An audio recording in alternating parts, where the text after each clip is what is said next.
Do you ever have a really unhinged idea and think, I definitely can't put that on the internet?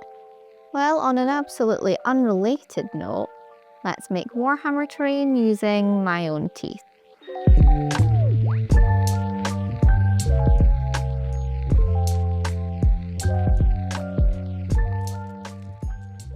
This all started years ago when I went to the dentist and they said, your teeth are crashing into each other. So, since they were having a battle that would rival the Duel of the Bloody Fates, I needed braces. But I also remembered that one kid in school that we all knew with the train tracks. It was lunchtime, it was hot dog day and the bets and the... So I opted for the other option instead. If you're not familiar with this style of braces, they're basically little plastic trays that you put over your teeth. Looking at them, I can see layer lines, so I think what they do is 3D print out the teeth and then vacuum form plastic over the top of them. And I mean, you use a set of these every week for, I think it was nearly a year I was doing it, so you end up with a ton of them by the end of the process. And yes, I'm sure any normal, sane human being would have just put them in the bin, but I, being a total freak, kept them all in the hopes that I could make something with them. And I guess I should probably get some use out of them for all the bloody money they cost. So my vision is to use these as molds and cast some plaster in them. I don't know how well that's going to work. Usually the rule is hard thing, soft mold, unless the mold is specifically designed to get the thing out easily. And these definitely aren't. They have little nubbins on them that are designed to stick them to your teeth. So I don't know how well it's going to work, especially since I have fine casting plaster, which is not the strongest thing in the world. But I really miss using plaster. I used to do it all the time and I just miss it. So we're going to give it a go. That's what I want to happen. We'll have a plan B if it doesn't work. The way that I measure plaster is just with my heart. I don't do any real measurements. The way I learned was just sprinkle until you see it come out the top. But once you've done it a few times, you'll kind of figure out what you're looking for. Oh, and if you think this is all super gross because these things have been in my mouth, well, it's probably just not the video for you. It's not going to get any less weird anytime soon. I mean, I promise I've cleaned them all really well, but let's be honest with ourselves. No one else in their right mind is going to want this terrain. This is exclusively for me. So I got to scooshing in some plaster to each tray, and yes, I am only using the pipette because I'm filming it. Usually I would just re-pour the plaster and make a total mess. It was quite satisfying to pipe the plaster in though, so I did end up filling up quite a number of these before I left them to set. And what do you know, the exact thing I thought would happen did happen. The plaster just wasn't strong enough to come out of the trays intact, and every single one of them snapped when I tried to remove them. They were so fragile that I basically ended up with hundreds of individual teeth.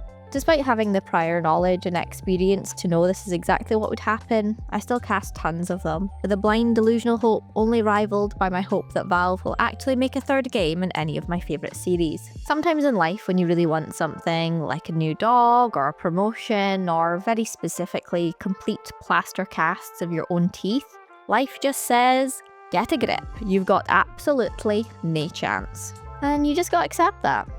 So after digging all those out very tediously, tooth by bloody tooth, it was plan B time. I knew thermoplastic would probably work okay, so I grabbed some and chucked it in a cup of boiling water. I've somehow lost my normal tub of Vaseline I use for crafting, so today we're benefiting from the soothing effects of this tin of aloe vera lip therapy that's so old it probably still thinks it's normal to show up at someone's house unannounced. Although the plastic does reasonably well at not sticking to things, sometimes it can be a bit of a pain in the arse. So I lubed up the trays with some of the Vaseline for a more enjoyable experience for all involved. After squishing the thermoplastic into the trays and waiting for it to cool, I had nearly perfect casts. Isn't it absolutely infuriating when the easiest, simplest option was the thing that would have worked in the first place? Unbelievable. They popped out of the trays easily enough, although the thermoplastic being so very white when it's cooled does mean that these are starting to look like I've just sent them to Turkey for a full set of veneers for $11.99. It was a bit odd, I will say, to hold my own teeth, or former arrangement of teeth at least, in my hands, and I'm sure I'm opening myself up to some kind of troll comments about my appearance by making this video, but honestly, since I was so self-conscious about these things before I had to get the braces, it's quite cathartic to actually use them for something creative. Because these are dental trays and not actually designed to be moulds, they don't completely look like separate teeth. So I used a scalpel to give them some definition and add in some chips and cracks to make them look a little bit more like stone, which is what I'm going to make them into. For this piece, I wanted to make a spiral staircase of rocky, toothy steps leading up the side of a cliff or altar maybe. So I began by cutting out XPS foam triangles. I did it this way so that I knew the steps were even and each one would be an equal amount higher than the last. Plus, having each step separate meant I could see them all at the right heights and move them around to get the placement exactly as I wanted.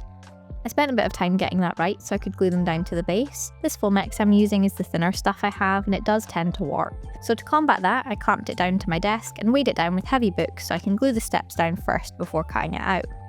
You might spot that one of the sets of teeth is just one of the trays itself. The one I had originally on that step wasn't really working shape-wise, and I kind of just wanted to know if there was enough detail on the trays themselves that they would look okay without casting. And like your mum tetrising every piece of food from a weekly shop for a family of 5 into one disintegrating carrier bag so she doesn't have to pay an extra 10p for a second one, I stuffed all the gaps with more foam to fill up space. I cut fairly close to the foam because I prefer minimal to no base showing beyond the terrain itself, but that's just personal preference. I thought it would be fun to stick down a few of these individual molars from the failed plaster cast as rocks, but in the end, spoiler alert, you can't really tell, so it was a bit of a waste of time. But you know, it's the thought that counts, right? So I'm really liking how this is turning out so far, but before we move on to the next step and add the rock texture, I think I want to make another piece of terrain to go with it. I mean, this one's kind of subtle. Are they teeth? Are they just rocks? But what if we take that subtlety and just poof it right out the window? And this is what I came up with. Okay, it doesn't look great right now, but basically what I wanted was a cave with a mouth at the opening.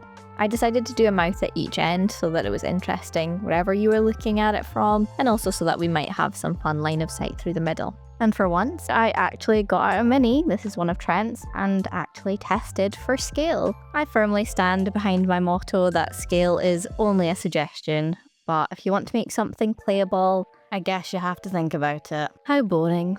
And hey, look at those stalactites. And I definitely didn't have to Google to remind myself if it was mite or tite.